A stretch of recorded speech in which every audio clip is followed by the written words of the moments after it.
සුබ දවසක් හැමෝටම. ඉතින් යාළුවනේ අද මම ලෑස්ති වෙන්නේ මගේ TJC අඹවගාවේ ඉන්න කෘමීන්ට ඒ වගේම දලබුව පණුවන්ට කෘමි විකර්ෂකයක් විදියට කොහොඹ කළ නිස්සාරකය සකස් කරගන්න තමයි අද ලෑස්ති වෙලා ඉන්නේ.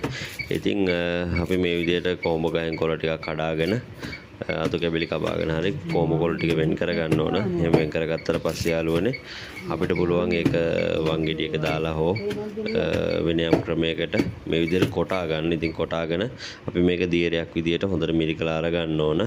ඊට පස්සේ අපිට පුළුවන් මේක ජලයත් එක්ක මිශ්‍ර කරලා අපේ ශේෂ්ත්‍රයේ ශාකවලට ස්ප්‍රේ කරගන්න.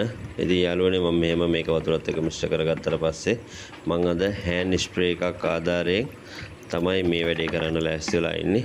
ඉතින් මේ විදිහට අපි හෑන්ඩ් ස්ප්‍රේ එකට මේ සකස් කරගත්ත කෘමි විකර්ෂකය නැත්නම් කොහොඹ කොළ නිස්සාරකය අපි එකතු කරගෙන අපි ශාකයේ මතු පිටට ඒ වගේම පට්ටවල යටිපැත්තට කඳට පැලේ සිටුලා තියෙන ශේෂ්ත්‍රයේ ඒ අවට අපිට හොඳට ස්ප්‍රේ කරගන්න පුළුවන්.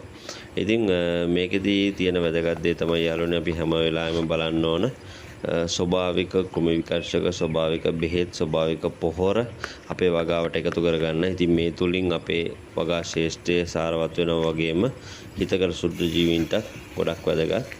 ඉතින් මේ විදිහට සකස් කරගත්ත කෘමි විකර්ෂකය මම ස්ප්‍රේ කරගන්නවා. ඉතින් ඕගොල්ලොත් ඕගොල්ලොන්ගේ වගාවට කෘත්‍රිම බෙහෙත් පොහොර යොදනවට වැඩිය මේ විදිහට ස්වභාවිකව බෙහෙත් පොහොර මේ කෘමි විකර්ෂක ආදී යොදා ගන්න. ඒ තුලින් අපිට ගුණාත්මක අස්වැන්නක් ලබා ගන්න පුළුවන්. ඉතින් ඔයගොල්ලොත් එකතුලා ඉන්න අලුත් දෙයක් අරගෙන ආයෙත් වීඩියෝ එකකින් එන්න. එතකන් හැමෝටම ජය වේවා. ඔයගොල්ලොත් මේ විදියට ඔයගොල්ලොන්ගේ වගාවට ස්වභාවික දේවල් යොදා ගන්න කියලා මම මේ වෙලාවේ සියලු දෙනාගෙන් ඉල්ලනවා. ඉතින් එහෙනම් යාළුවනේ ආයෙත් වීඩියෝ එකක් අරගෙන ඉක්මනට වෙන්න. එතකන් හැමෝටම ජය වේවා.